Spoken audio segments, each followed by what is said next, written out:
Hello friends and dear students, एक बार फिर से आपका स्वागत है हमारे YouTube channel E smart study पर। आज मैं आपके लिए लेकर आया हूँ एक नया टॉपिक प्रेजेंट परफेक्ट टेंस के साथ में। देखिए, प्रेजेंट परफेक्ट टेंस आप पढ़ रहे हैं अभी। प्रेजेंट परफेक्ट टेंस का यूज कहाँ होता है? दो स्थितियों में होगा इसका यूज। एक, भूतकाल में किसी समय कोई पास्ट में कोई घटना घटित हो गई, उसका प्रभाव यदि वर्तमान समय पर पड़ रहा है, यानी उसका इफेक्ट अभी पड़ रहा है। हो चुका कोई कार्य बहुत पहले, उसका प्रभाव अभी वर्तमान पर पड़ रहा है, उस स्थिति को बताने के लिए।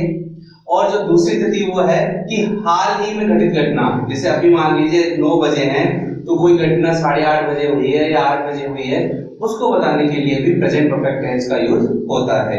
एक हम लोग टाइम फ्रेम बनाकर बात करें तो समझने की, मान लीजिए इस समय 9 बज रहे हैं सुबह के, तो प्रेजेंट परफेक्ट टेंस का प्रयोग कब हो रहा है? एक स्थिति तो यह है कि जस्ट पहले, अभी, यानी लगभग 8:55 पर कोई कार्य हुआ, ठीक है ना, उसको बताने के लिए। तो पहली स्थिति हो गई हाल ही में घटित घटना को बताने के लिए। हाल ही में घटित घटना को बताने हेतु। और दूसरी, मान लीजिए बहुत पहले, चाहे वो 100 साल पहले या 50 साल पहले घटना घटित हुई, ठीक है, 50 साल पहले वो घटना हुई, परंतु उसका जो प्रभाव है वो वर्तमान समय पर पड़ रहा है। घटना तो बहुत पहले हो चुकी, परंतु उसका प्रभाव क्या हो रहा है? वर्तमान समय पर पड़ रहा है। तो इन दो स्थितियों के लिए, भूतकाल में घटित घटना परंतु उसका प्रभाव, भूतकाल में घटित घटना जिसका प्रभाव वर्तमान समय पे पड़ रहा हो, वर्तमान समय पर पड़ रहा। तो इन दो स्थितियों के लिए इस टेंस का यूज होता है, ठीक है। चलिए बात करेंगे एडवर्बियल्स की। बार बार मैं एडवर्बियल्स पे जोर देता हूं, उसका यही कारण है कि एग्जाम में हमारी हेल्प करते हैं उस टेंस की पहचान करने के लिए। तो देखते हैं कौन कौन से एडवर्बियल्स काम आते हैं प्रेजेंट परफेक्ट टेंस में। और देखिए, परफेक्टिव एस्पेक्ट है, हम सबको पता है परफेक्टिव एस्पेक्ट क्या होगा कि जो कार्य पूर्ण हो चुका उसे बताने के लिए इस एस्पेक्ट का यूज होता है। तो इसमें कार्य की पूर्ण हो जाने की बात की जाती है। एडवर्बियल्स क्या क्या होंगे? जस्ट, यानी अभी अभी। चलिए एग्जांपल लेंगे हम कि जैसे मैं कहूं कि मोहन अभी अभी क्लास से बाहर गया है, अभी तो यही था, इसका मतलब है इसका वर्तमान में प्रभाव पड़ रहा है कि वो इस समय कक्षा में उपस्थित नहीं है। तो हम क्या बोलेंगे कि मोहन है जस्ट लेफ्ट द क्लास, ठीक है। जस्ट यानी अभी अभी, जस्ट नाउ ये भी इसी के पहचान का शब्द है, अभी अभी के सेंस में यूज होगा इसका। टिल नाउ अब तक नहीं, है नेगेटिव सेंटेंसेस में आता है, अप टू नाउ, ठीक है ना, दोनों से सिमिलर मीनिंग है दोनों के। ऑलरेडी पहले ही, आप किसी के घर जाते हो और आपसे कहते भाई खाना खा लो, आप क्या कहोगे? No I have already taken food, कि मैं तो पहले ही खाना खा चुका। अब आपने प्रेजेंट परफेक्ट का यूज क्यों किया? इसलिए किया क्योंकि एक कार्य आपने भूतकाल में किया था, कौन सा? खाना खाने का। उसका प्रभाव वर्तमान में क्या पड़ रहा है कि अब आपको भूख नहीं है। I have already taken food. Recently, हाल ही में, I have recently read a book, कि मैंने हाल ही में एक बुक पढ़ी है। लेटली, ये इसका भी सेम मीनिंग है, इन दिनों, पिछले दिनों में। सो फार अब तक, यट अब तक नहीं, नेगेटिव सेंटेंस में यूज होता है यट का, कि किसी ने अपना होमवर्क पूरा नहीं किया तो वो कहेगा कि आई have not completed my work yet, कि मैं अभी भी मेरा कार्य पूर्ण नहीं किया है। और दिस के बाद में मॉर्निंग या इवनिंग आता है, ठीक है ना। तो ये सब पहचान के शब्द है जो हमारे एग्जाम में हेल्प करेंगे। प्रयोग मैंने आपको बता ही दिया कि प्रेजेंट परफेक्ट का यूज कब होगा? भूतकाल में कोई कार्य हुआ, उसका वर्तमान में प्रभाव पड़ रहा है, चल नहीं रहा है। अगर भूतकाल में प्रारंभ होकर वर्तमान समय तक चल रहे होने की बात की जाती है तो इससे अगला टेंस जो पढ़ेंगे उसका यूज होगा प्रेजेंट परफेक्ट कंटीन्यूअस। लेकिन यहाँ पर भूतकाल में कार्य हुआ, उसका असर प्रभाव वर्तमान पर पढ़ रहा है। हेल्पिंग वर्ब क्या आ जाएगी स्टूडेंट्स? हैज और हैव। अब देखिए हेल्पिंग वर्ब में कई बार हमारे साथ में कंफ्यूजन हो जाता है कि एक वचन की कौन सी है, बहुवचन की कौन सी। कई बार परीक्षा में होता है, तो याद रखना जिन हेल्पिंग वर्ब के अंत में एस आ रहा है वो एक वचन की होती है। याद रखने का एक तरीका है, अब हम देखेंगे हैज लास्ट में एस आ रहा है, एस फॉर सिंगुलर, एक वचन के लिए सिंगुलर बोलते हैं उसको। तो सिंगुलर की जो हेल्पिंग वर्ब उनके लास्ट में एस आ रहा है। देखिए हैज एक वचन की है, सिंगुलर की हेल्पिंग वर्ब है। इसी तरह से इज लास्ट में एस आ रहा है, ये भी सिंगुलर की है, प्रेजेंट कंटीन्यूअस टेंस में काम में लेते हैं। इसी तरह से प्रेजेंट सिंपल में हम लोग काम में लेते हैं हेल्पिंग वर्ब डज, इसके भी लास्ट में क्या आ रहा है? एस। इसी प्रकार से was, was, इसके भी लास्ट में क्या आ रहा है? एस। थोड़ा सा याद रखने के लिए आपके लिए है, ये याद रख सकते हैं हम लोग। हैज हेल्पिंग वर्ब का यूज किसके साथ में होगा? ही, शी, इट, किसी का भी नाम या अन्य एक वचन कर्ता, इन सब के साथ में हैज का यूज होगा। याद रखने अपने फिंगर टिप्स में मैंने बताया था आपको, हैज, हैव दोनों हेल्पिंग वर्ब्स हैं, तो हैज का यूज किसके साथ में हो रहा है? ही, शी, इट, किसी का भी नाम या कोई भी अन्य एक वचन के साथ में हेल्पिंग वर्ब हैज का यूज होगा। इसी तरह से हैव का यूज किसके साथ में होगा? आई, वी, यू, दे, वह सभी बहुवचन कर्ताओं के साथ में। आई, वी, यू, दे और सभी बहुवचन कर्ताओं के साथ में हेल्पिंग वर्ब किसका यूज होगा? हैव का। बात करेंगे मेन वर्ब की। स्टूडेंट्स याद रखेंगे जब भी परफेक्ट टेंस की बात आएगी तब हमें हमेशा वर्ब की थर्ड फॉर्म लगानी है, जिसे हम पास्ट पार्टिसिपल फॉर्म कहते हैं। जब भी कौन से टेंस की बात आएगी? आपके परफेक्ट टेंस की, प्रेजेंट परफेक्ट, पास्ट परफेक्ट और फ्यूचर परफेक्ट। जब भी परफेक्ट टेंस की बात होगी वर्ब की थर्ड फॉर्म आएगी। पैसिव वॉइस हम लोग पढ़ेंगे आगे, तो पैसिव वॉइस में केवल वर्ब की थर्ड फॉर्म ही यूज में आती है। याद रखने की बातें हमेशा ध्यान में रखें। तो यहाँ मेन वर्ब की बात हो रही थी, वर्ब की थर्ड फॉर्म यूज में आएगी। चलिए वाक्य बनाते हैं। सबसे पहले बात करेंगे असर्टिव सेंटेंस की। तो देखिए असर्टिव सेंटेंस में क्या होगा? सबसे पहले सब्जेक्ट, उसके बाद में हेल्पिंग वर्ब आपको पता ही है, has, have, he, she, it, किसी का नाम अन्य एक वचन कर्ताओं के साथ में हैज आ जाएगा, और आई, वी, यू, दे और सभी बहुवचन कर्ताओं के साथ में हैव का यूज होगा। वर्ब की थर्ड फॉर्म आनी ही है, बाद में ऑब्जेक्ट या अदर्स लगा देंगे। वाक्य बनाएंगे हम। जैसे रिया ने अभी अभी क्लास छोड़ी है, या रिया अभी अभी क्लास से बाहर गई है, तो वाक्य क्या बनेगा? Riya has just left the class.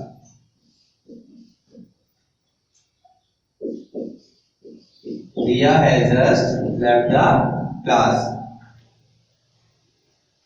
तो यहां पे आपने क्या किया? रिया क्योंकि सिंगुलर था, आपने हेल्पिंग कौन सा यूज किया? हैज का, ठीक है। और ये पहचान के साथ आपको क्या मिल रहा है? जस्ट। और बाद में आपने क्या किया? वर्ब की थर्ड फॉर्म यूज में ली है। इस तरह से अगला सेंटेंस देखेंगे कि मैंने अभी अभी एक बुक पढ़ी है। मैंने अभी अभी एक बुक पढ़ी है, हाल ही में एक बुक पढ़ी है, तो आ जाएगा आई have recently read a book. I have recently read a book. अब देखिए आई के साथ में हेल्पिंग क्या आएगी? I, we, you, they, we, I, we, you, they और सभी बहुवचन कर्ताओं के साथ में हेल्पिंग हैव का यूज होगा। और ये यहाँ पर आपका रिसेंटली क्या है? टाइम एडवर्बियल है, जो किसकी पहचान बता रहा है? आपके टेंस, प्रेजेंट परफेक्ट टेंस की पहचान बता रहा है। और रीड की थर्ड फॉर्म रीड होती है, रीड, रेड, रेड, ठीक है ना।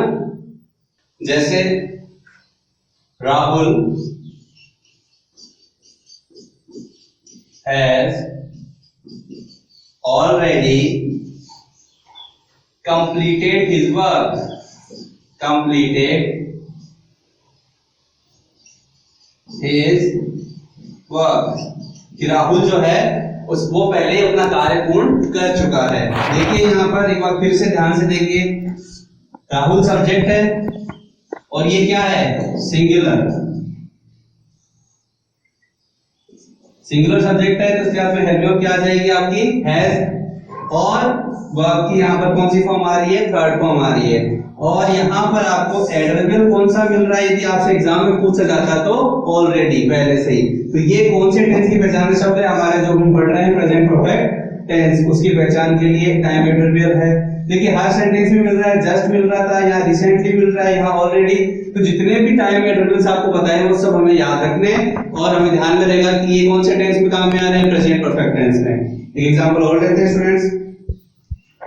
माय पेरेंट्स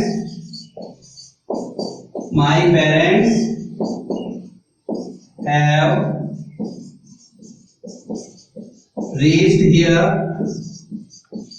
this morning, यानी मेरे पेरेंट्स आज सुबह ही यहाँ पहुंचे हैं। तो देखिए फिर से देखिए, अब देखिए माय पेरेंट्स यहाँ पर क्या है, सब्जेक्ट है जो कि क्या है, प्लूरल सब्जेक्ट है। तो क्या यूज में लिया हमने, हैव, और हैव के साथ में हमने क्या की, वर्ब की थर्ड फॉर्म यूज में ली, और टाइम एडवर्ब के रूप में दिस मॉर्निंग, दिस इवनिंग ये आएंगे। तो इस तरह से हमने देखा प्रेजेंट परफेक्ट टेंस में टाइम एडवर्ब देखे हमने, और हमारे एसटीडी सेंटेंस हम लोगों ने देखे। इसके बाद हम लोग पढ़ेंगे नेगेटिव और इंटरोगेटिव सेंटेंस। एक बार इसका स्क्रीनशॉट ले लेंगे आप लोग। स्टूडेंट्स अब हम देखते हैं नेगेटिव सेंटेंस। नेगेटिव सेंटेंस में क्या होगा, सब्जेक्ट के बाद में हेल्पिंग वर्ब आपको बताइए हैज हैव, उसके बाद में नॉट, वर्ब की थर्ड फॉर्म, और बाद में ऑब्जेक्ट या अदर्स ये आ जाएंगे। एग्जांपल में देखते हैं, जो एग्जांपल हमने अफर्मेटिव सेंटेंस में देखे थे वही देखेंगे। Riya has not left the class yet, यानी रिया ने अभी तक क्लास नहीं छोड़ी है, हैज नॉट। तो रिया क्योंकि ये सिंगुलर था, ठीक है, क्योंकि ये सिंगुलर था इसलिए क्या किया हमने, इसके साथ में हैज और बाद में नॉट लग गया और वर्ब की थर्ड फॉर्म हमने यूज कर ली यहाँ पर। सेकंड एग्जांपल देखिए students, I have not read the book so far. पहले सेंटेंस में आपने टाइम एडवर्बियल पहचान का शब्द क्या देखा, येट।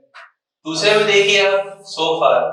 मैं बार-बार टाइम एडवर्बियल पर जोर इसलिए दे रहा हूं क्योंकि परीक्षा में टेंस की पहचान करने का सबसे बढ़िया माध्यम यही है कि हम टाइम एडवर्बियल अच्छे से याद रखें।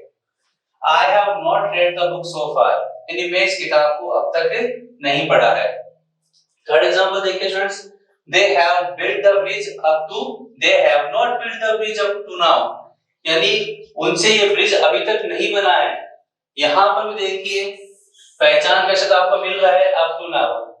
इसका प्रोसीजर मैं फिर से बताता हूँ, आपका ध्यान जाना चाहिए वाक्य में पहचान के शब्द पर, टाइम एडवर्बियल पर। टाइम एडवर्बियल पर आपका पहचान, आपका ध्यान गया, वहां से आप ट्राई करना चाहिए कि कौन से टेंस की पहचान का शब्द है। जैसे आपने देखा अप टू नाउ, अब किसका है, प्रेजेंट परफेक्ट का। प्रेजेंट परफेक्ट में फिर आप जाओ कर्ता पे, सब्जेक्ट पे। सब्जेक्ट एकवचन है, बहुवचन है, सिंगुलर है या प्लूरल है, इसकी पहचान पे जाओ। आपने सोचा दे, हाँ ये तो प्लूरल है, बहुवचन है, तो ये कौन सी हेल्पिंग वर्ब लेगा, हैव। नोट आपने लगाना ही है, और ये आपको अच्छे से याद है कि प्रेजेंट परफेक्ट टेंस में वर्ब की कौन सी फॉर्म यूज में होगी, पास्ट पार्टिसिपल फॉर्म, वर्ब की थर्ड फॉर्म, और आपने बिल्ड की थर्ड फॉर्म बिल्ड लगा दी। यहां मैं आपको याद दिलाना चाहूंगा, अगर आपको करेक्ट फॉर्म ऑफ वर्ब भरनी है तो हमें फॉर्म्स ऑफ वर्ब अच्छे से याद होनी चाहिए स्टूडेंट्स। कम से कम आप सब जो कुछ वर्ब्स को बेसिकली दो भागों में बांटते हैं अपन, रेगुलर वर्ब्स और इरेगुलर वर्ब्स। रेगुलर वर्ब्स तो नॉर्मल आपको याद हो जाएंगे क्योंकि उसके लास्ट में ईडी लग जाता है, लेकिन इरेगुलर वर्ब्स आपको अच्छे से याद होनी चाहिए। आपके पास ग्रामर की बुक्स में आपको मिल जाएंगी, उनको याद रखें। अगर आपको वर्ब्स अच्छे से याद है तो ही आप करेक्ट फॉर्म ऑफ वर्ब अच्छे से भर पाएंगे। अब देखते हैं इंटरोगेटिव सेंटेंस। इंटरोगेटिव सेंटेंस की स्टार्ट में आपको पता है हेल्पिंग वर्ब से स्टार्ट होगा, हैज हैव, फिर सब्जेक्ट, फिर वर्ब थर्ड फॉर्म, फिर ऑब्जेक्ट या अदर्स, और लास्ट में साइन ऑफ इंटरोगेशन। देखिए क्या रिया पहले ही कक्षा से जा चुकी है, has Riya already left the class. यहां आपको पहचान का शब्द मिल रहा है ऑलरेडी, जो ब्लू पेन से हमने लिखा हुआ है, ऑलरेडी प्रेजेंट परफेक्ट वर्ब की पहचान बता रहा है। सब्जेक्ट से पहले यदि आपको ब्लैंक मिल रहा है तो आपको पता चल जाएगा कि यहाँ पर अपन को क्या लगाना है, हेल्पिंग वर्ब। तो आपने रिया जो कि क्या है, थर्ड पर्सन सिंगुलर सब्जेक्ट, यानी थर्ड पर्सन एक वचन, तो हमने हैज लगा दिया, उसके बाद वर्ब की थर्ड फॉर्म हमने लगा दी और बाकी का सेंटेंस। देखिए सेकंड एग्जांपल यहाँ पे, have you ever been to Agra, क्या इसके पहले तुम कभी आगरा गए हो?